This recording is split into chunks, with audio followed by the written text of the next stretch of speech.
Hey friends, how's it going? Welcome back to my channel. So I've been going like crazy. I just got home from Florida. I was down there seeing my mom, my daughter, and some other family members. So I'm just now getting back and today I'm out shopping. You can see I have some spring stuff there in the background. I went to Home Goods and shopping, and I needed to do an intro, so I'm doing just a quick intro. Today I'm reviewing the Essie Be Them All collection. So I found one of these on Amazon. I found the other 5 at a Walgreens in Florida. Editing Brandy here. These are now available on Ulta.com. I will put my affiliate link in the description if you guys are interested in purchasing. I have not seen any of the toppers that are maybe part of this collection. I don't know. I'll show you guys a promo photo here just so you can see what I'm talking about. I also have the OPI regular line Wicked collection video film. I'm in the process of editing it, so I will get that up soon. Without further ado though, and all my rambling, let's get right into these polishes. All right, so let's start off with the namesake of the collection. This is Be Them All. The description for this polish says, you can be anyone you want to be when you wear this slightly dirty yet energetic orange with yellow undertones. I don't see a lot of dirtiness in this polish. It's actually a very bright orange and I'm a fan. This one was opaque in 2 coats, easy formula, and I actually feel like this is a really great polish for summertime. And I did not do photos in different lighting because it has been so dark around Seattle. It makes it really hard to get videos out, so I decided to just do photos under studio lighting. Just keep in mind, the polish won't look quite as bright as it does here if you're in just normal everyday lighting.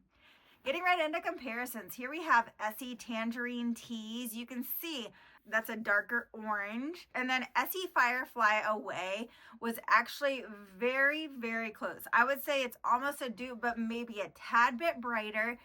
And then Essie Movin' and Groovin' is a different shade of orange. And next up we have Stay Fluid. The description for this one says, switch up your look with this modern white with slight purple undertones and a glazed pearl for an illuminating effect. And this basically just looks like a typical white, but it does have a very, very fine sheen, and I would say almost a gray undertone to it. It's a pretty polish. If you're looking for something that's not that stark white, this is pretty stark white, but it's just different. I like the undertones in this one. It's really easy to apply and it's just kind of fun to look at on the nail. It dries kind of semi-matte, but the sheen in this one just makes it something extra special. I do feel like I did need a 3rd coat on this one. Here you can see how the polish looks in studio lighting. And getting into comparisons, I didn't have a lot to compare this one to, so I just pulled out Essie Blanc. So you can see actually it does have some purple, almost some purple undertones. I wonder how this would compare to Dance With Me, maybe? No, Everything's Cake. I'd be interested to see how it compares to that one. So I may do a reel with the comparison to that one, so stay tuned. And next up, this is my absolute fave from this collection. This polish is so fun, so pretty, and so unique. This is Always Morphing. The description for this one says, like a chameleon, change your persona in Manny with this black and brown with gray undertones and a slight sheen for an illuminating effect. And this goes on, this one paints itself. It goes on like butter. It's so, so pretty. I did do 2 coats here. They were 2 super easy coats that were so fun to paint. And here you can see the swatch under my studio lighting and comparisons. I have nothing like this polish. I pulled out Essie Frock and Roll. Frock and Roll has shimmer in it as opposed to that sheen, so you can see no dupes there. And next up we have Playful and Rebellious. My notes for this one says paints itself, 2 super easy coats. The description for this one says, rules are meant to be broken, so break the mold and show off your wild side in this dirty mauve pink with blue undertones.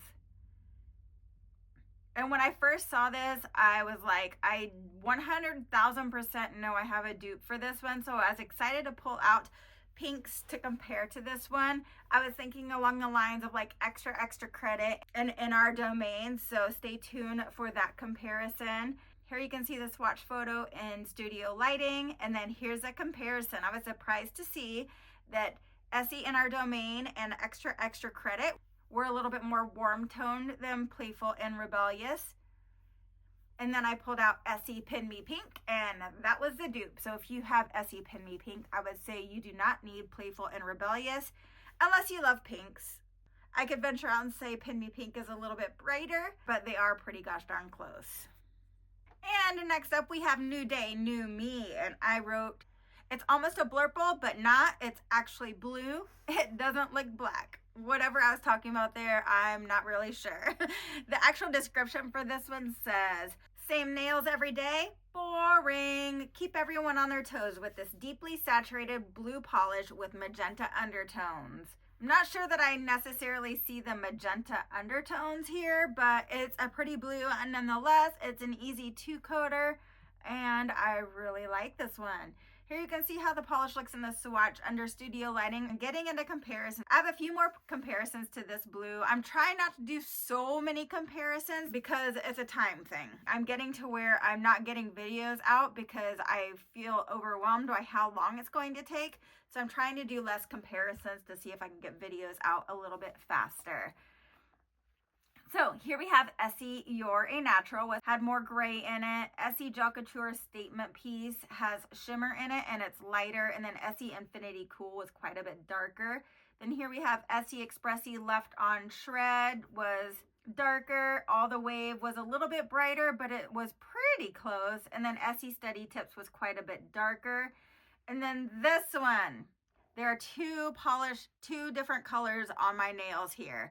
The first and second, my pointer and middle finger have one color. My ring and pinky finger have another color. Can you guess what the other polish is? Zoya Tyler. I would say that's an absolute dupe. And last but not least, this is This and That. And I love this green. It's so bright. And I don't think I have anything even close to this color. It's like a bright green with yellow undertones. Actual description calls this a lime green with yellow and green undertones. I'm not sure what a green with green undertones means, but you can get the idea here by watching the swatch. It's an easy polish and it's so pretty. I cannot wait to wear this in the summertime with a tan. Here you can see the swatch under studio lighting and comparisons. Here I pulled out Essie Scal. That was lighter and had a little bit more blue tones in it. Perfectly Peculiar, same thing. And then Essie First Timer has a lot more blue tones. Here we have Essie Feelin' Just Lime was a darker shade of green. Essie Doubles Trouble is probably the closest, but it was lighter. And then Along for the Vibe had more blue tones in it. Let me know down in the comments what you all think of this collection. I'm a fan of it. I can't wait to see the 4 toppers that go along with this collection. If you haven't checked out my blog post on these, you can see the toppers there. I will let you all know if I see those available anywhere online.